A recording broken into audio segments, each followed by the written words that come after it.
A wandering minstrel I, a thing of shreds and patches, of ballad songs and snatches, and dreamy lullaby. My catalogue is long, though every passion ranging, and to your humours changing, I tune my supple song, I tune my supple song.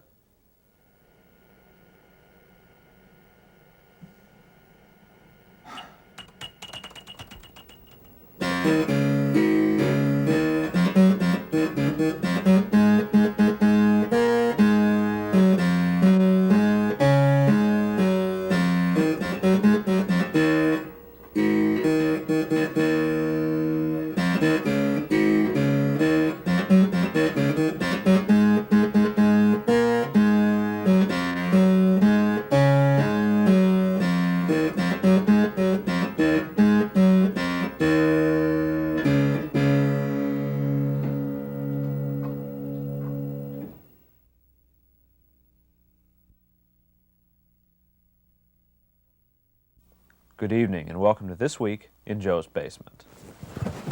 I'm Joe, and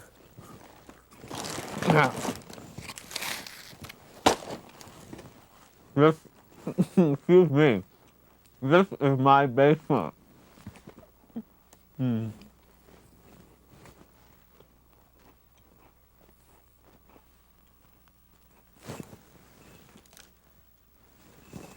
Shit. Okay. Have to excuse me for a moment here. So, this week in Joe's Basement, we're going to look at the class system in America. Now, well, of course, the American dream and the American ideal in this country is that because we don't have royalty and nobility and shit like that, that we don't have the kind of rigid class system you might find in other countries. Where they have such obvious ranks and labels to apply to people. But I think, as we each try to achieve our desired position within society, that this just isn't so, that the reality is more complex, and that in fact, that based on more things than money, really, things like education and people's tastes and values and manners, that there are in fact distinctions made between social betters and inferiors that do affect the way we live in this country. And isn't it interesting, too, that we think that we can spot people, and apply labels to the middle class, lower class, upper middle class, yuppie, whatever the fuck we want to call them. Some of the boundaries are fluid, the terminology can get confusing, the distinction's complex, but I think the basic idea is still sound, that there are status distinctions that we make within the society, and we here at Joe's Basement want to get to the bottom of this, and go to the man on the street and find out just what class means to people and how it affects their lives. All right. So, before we go on, let me respond to a little mail we got here from the Lowrys, writing to This Week in Joe's Basement.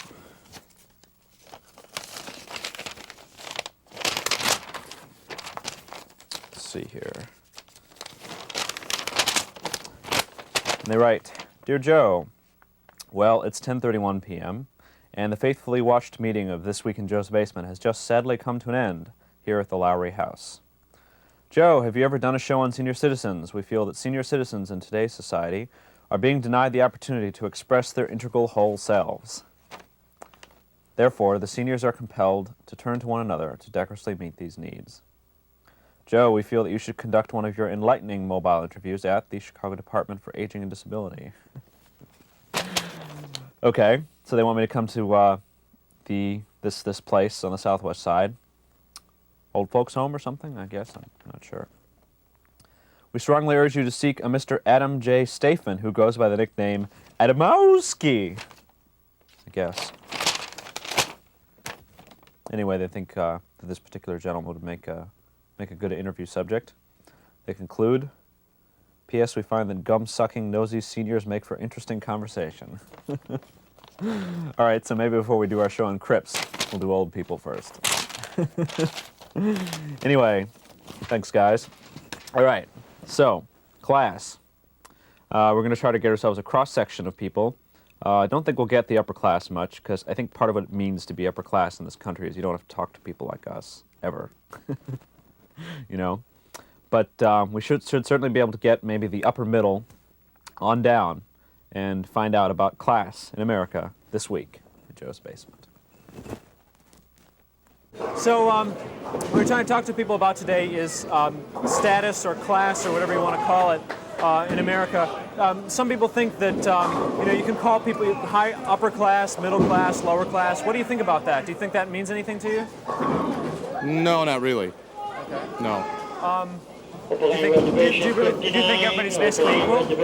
No, it's an economic question right now. If you make so much money, you're in this class, if you want to call it a class. If you don't make that much money, then you're in this class, you know. It seems that the majority of the people are in the middle somewhere. Low middle, middle middle, and upper middle. Mm-hmm. Where do you place yourself then? Right in the middle. Right dead center? Yeah, we're policemen. Where would you want to be? I'm happy where I'm at, you know. The more money you make, the more money you spend, so. So what do you think makes somebody high class or low class in this society? I think intelligence, education, and some cases money. Uh-huh. You know, some cases just pure money, because if a guy think he got a job making more money than you, then he think he in a higher class, and then it changes attitude. He had a different attitude towards poor people. Uh-huh. Is he right though? Is he better? Not as a human being, but class-wide maybe. So high class. So from the high, middle, low class, it's just money. It's money. It's only money. Oh, absolutely wrong. Okay. Okay. What's class mean to you then?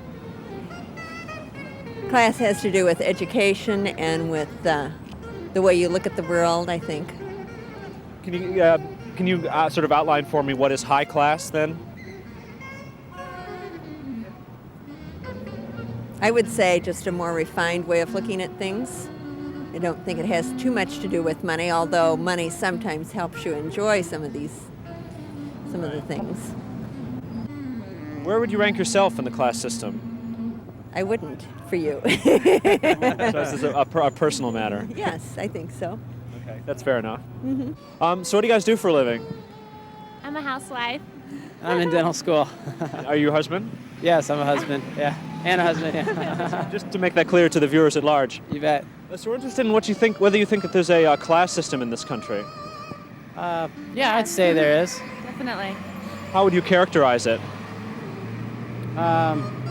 It's not distinct. It's broad, and the caste system. You may be born into a certain caste system, or a certain level, but it can change. You know, you're not stuck with it for life. I don't think. A lot of it depends on your education or where you go and what you've been, where you started from, and you can definitely move on. But unfortunately, some people do seem to be categorized. Where would you rate yourself as far as this goes? As far as class system? Students. Yep. Students, definitely. Yeah, not outside the class system? Yes. I'd say we don't belong in any category. We hit the whole gamut, I'd say. So we're students at the moment? Students, and then once I'm a dentist, I think I still won't be in any class of particular. We'll be broad range. We'll be doing what we want to do. What makes somebody high class? I think it's income related. Is it nothing but income? Well, with income comes status, and so I think yes. What about the drug dealer who may make, $100,000 a year? Is he high class? But that's... I think it's something to do with white collar jobs, and then high income on top of that for the high class. So your profession grants you status? I think somewhat, yes. So high status profession might be if you were a doctor, a lawyer, or something like that, one of the traditional. Yeah, I think it would be. So what about people who don't work at all and have inherited money? Well, it's from their successful parents, and I guess it's like old money. Are they high class to you? I would say so. What is it about them then besides their money? I guess the way they carry themselves about, stuff like that. I mean, I think someone could basically be born into the upper class and end up with no money, and is able to fool a lot of people about where they actually fit in the structure. And what does he possess that allows him to present himself as being upper class even though he lacks the money? I agree. It's refinement. It's an ability to, carry off. Sometimes it's a charade in terms of all sorts of different, in any kind of setting they happen to be in. Or maybe just a sense of self-confidence. I work with people who would be characterized as lower class. What do you do for a living? Well, what I get paid for is teaching with a group at Cook County Jail. And I think sometimes it doesn't have too much to do with the amount of money you have. It's how you view the world, it's, as I said before. Something that signifies a lower class or maybe creates a lower class is probably the main factor, main influence is their environment, where they came from, what family background they had, where they grew up, how their parents were, and their parents had probably the biggest factor in their environment. Yeah, everything is environment. If you took, it's like in St. Louis we have Ladue, which is the very rich neighborhood, and you have East St. Louis and North St. Louis, which is really, really nasty area. If you take all those people and you put them in Ladue, you give them Ladue's kind of cushy environment, the opportunities there, the houses, the mansions and everything like that. Those people are going to change. They're going to be different. It's called the nature of quixotism. If you treat someone a certain way, if you put them in a certain environment, they'll act that way. Well, what do you think makes somebody end up on the street or even pushing a grocery cart or something like that when they might be able to work? A low self-esteem. Low self-esteem. They get out in the rut of the dumps, and they can't pull themselves out. Some people are weak. Some people can't take hard shift like other people. Why do you think some people end up on the street pushing a shopping cart and sifting through garbage to try to scrape by and get a living? They don't got enough marbles to make it work. That's probably why. Laziness. People get welfare handed to them. America gives them poor people a lot of money. They just sit back and collect it, and they just don't feel like working. Why would you work when you get handed money for free? But I think it's bad. I think they should go out and get a job. What do you think we should do about it? I think the government should start knocking down the wages that they're getting for free and start making people work for a living. I think that'd be the best bet. You got your grocery cart here. You've been scavenging for stuff. Is this how you get by from day to day? Oh yeah, this is my job. That's a good word. That's a good word. Scavenger. That's a good word. I consider myself what's the word?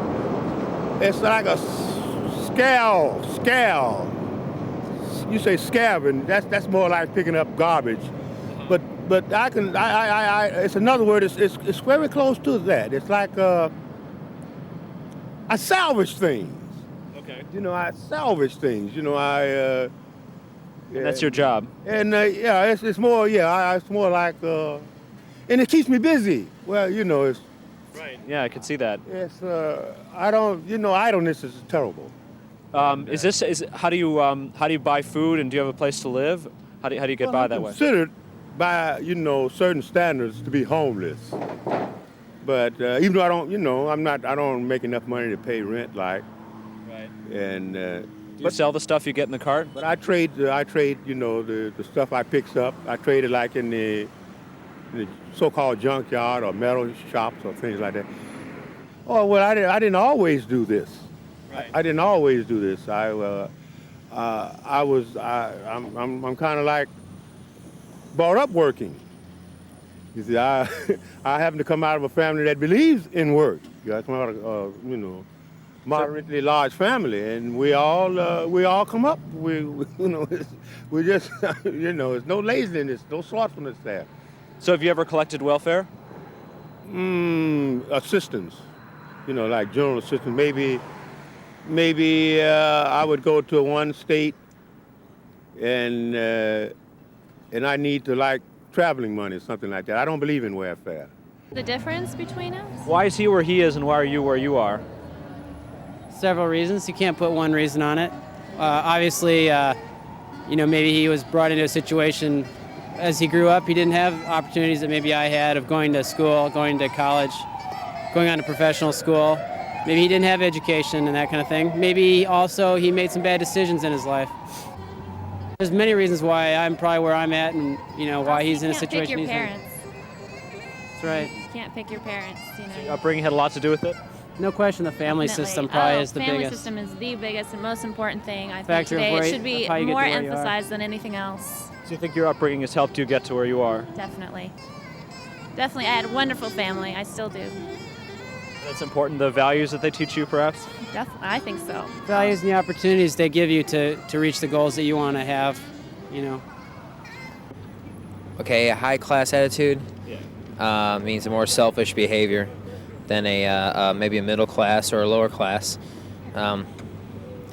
Then higher class attitude. Put me on the spot here. It can be associated with kind of false ideals. Maybe something that isn't so much and so honest to what you really believe. It's just you've grown up and you have the ideals of upper class, such as, you need to grow up, you need to make a lot of money to carry on this lifestyle, otherwise you won't be accepted. And it does carry on that way. Whether, if it's middle class, it's the pressure isn't so much there to follow in the father's or the mother's footsteps or so be it. Yeah, I think the higher you go in the class system, the more the norms take over as far as pre-described pattern behavior. Where do you guys rate yourselves in the class system? Where do you rank? Right now, since I'm young, I'm a lower middle class. And I've come from a lower middle class blue collar background, so.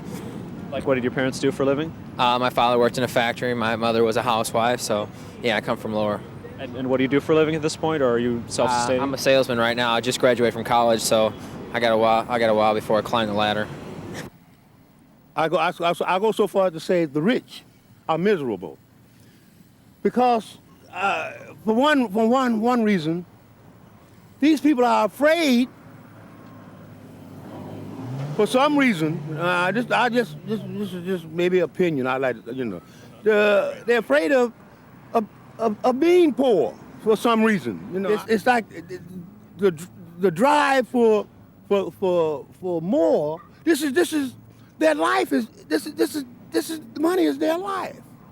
Money is very sad. It's very sad because if they knew, it's like a toy. Money, but this toy has become an obsession. The toy has its place. The toy, it's like when we're children. We have a bike, and a train or something. And I mean, it's a delight, when we first get it, but maybe after a little while, you're ready to put it in the closet. But we need to know when to let go of certain things. So the rich people are constantly playing with these toys. They're playing. They don't know when to let go. These things are making them miserable. They're being driven. They're not happy. They're being driven. I don't believe that they need peace. Do you think that's what? And they're supposing that these things are going to give them peace and happiness. And so they're doing these things. I mean, you'll find. Maybe you're well read enough to understand that you've heard stories tell that people have tried everything, and I think that's what makes people take up expensive hobbies, eat expensive food, and travel around the world. And do things because there's no peace. There's no peace. They're striving. They're seeking something, but it's like in the wrong direction. You see, they're looking at this material items called money as though money is going to bring them the peace. But money is Banana song. Banana. Okay. I invented this song by using the word banana. And it goes like this. Banana, nana, nana, nana, nana, nana, nana, nana, nana, nana, nana, nana, nana, nana, nana, nana, nana, nana, boat songs.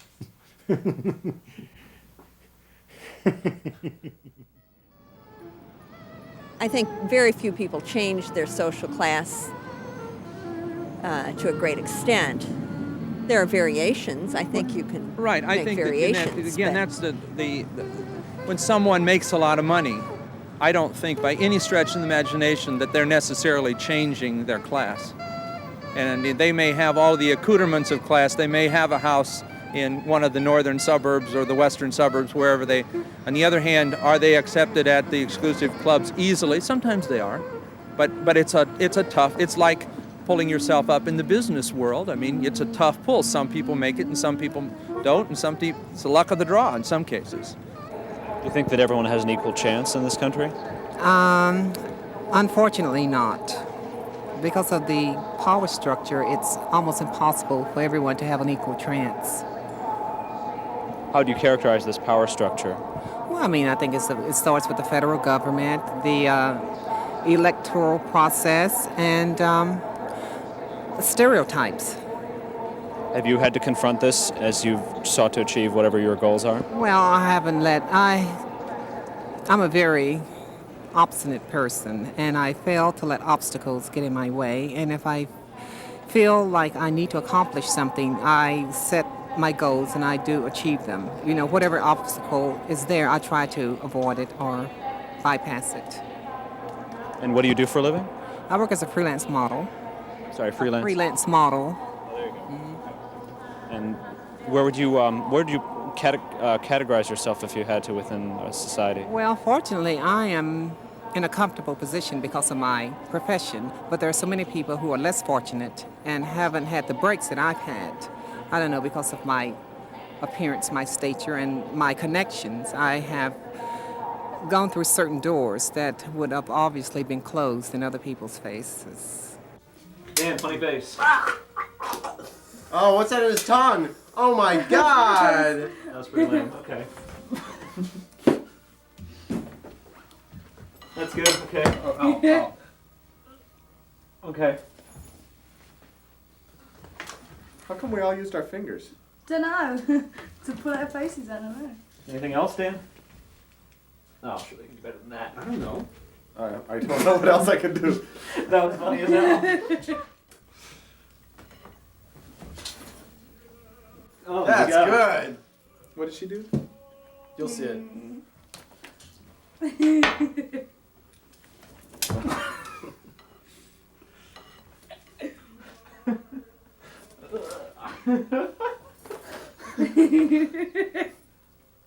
I don't know.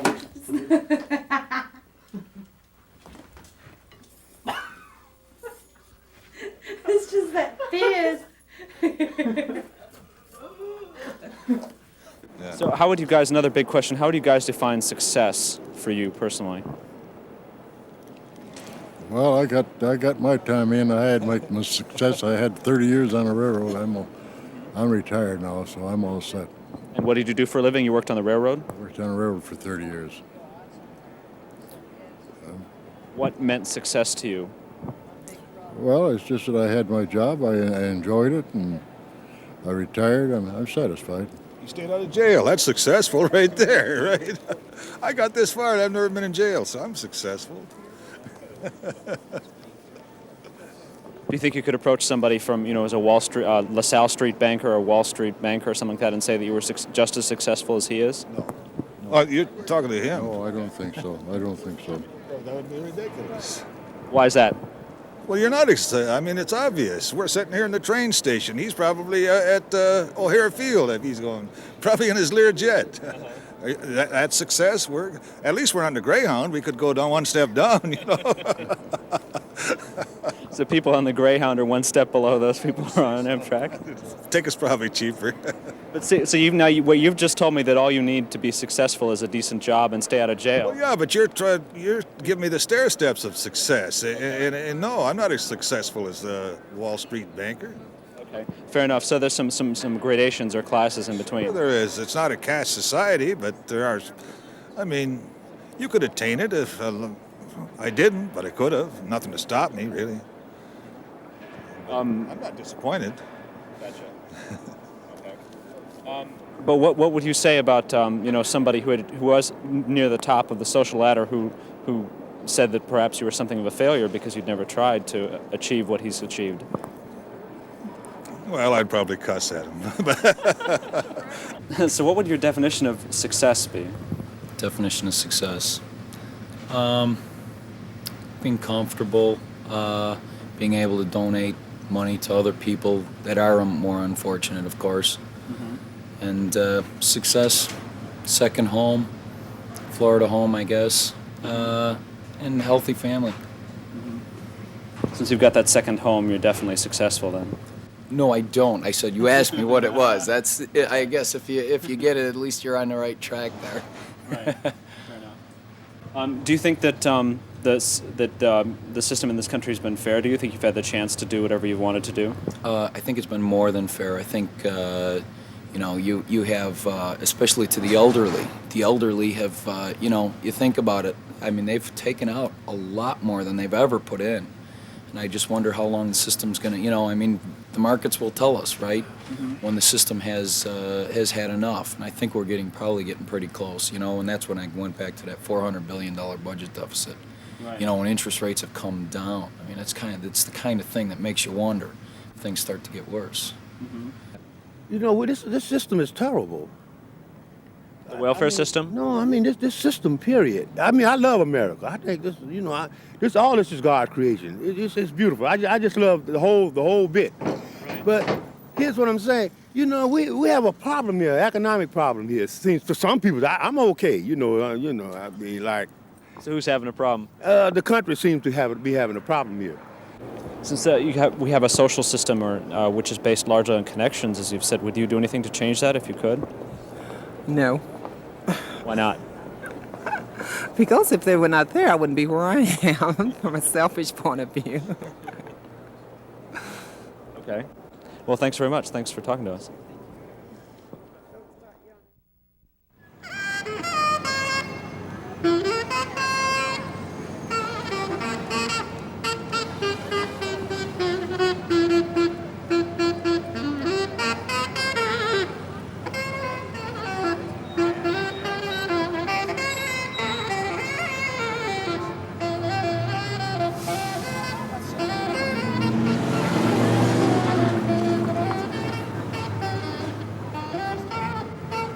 Before I let you go, there's this piece of viewer mail that I just got that I wanted to share with you. Oops. This one doesn't go in the Joe's Basement Museum. Dear Joe and Basement, your show is a complete sham. I tune in every Monday night at 10:30, even a minute or two early, and all you have is a list of what would have been in the show and what they would have done had there been a show, which there never is. I'm going to read that again. Your show is a complete sham. I tune in every Monday night at 10:30, even a minute or two early, and all you have is a list of who would have been in the show and what they would have done if there had been a show, which there never is. In fact, I invited 10 close friends, including my radiator, my long-dead second-grade pen pal Tim, and Jodie Foster, and they all agreed with me because they're my friends and friends help you. They agree with you, they talk to you in your sleep. Proudly, Ted Ganschiff, the most interesting letter writer we've had in several weeks. Thank you, Ted. I have nothing to say. Landed on top of the camera. Too bad it didn't fall in front of it. All right. Well, be sure to join us next week as we explore another deep and meaningful topic in another witty and irreverent episode of This Week in Joe's Basement.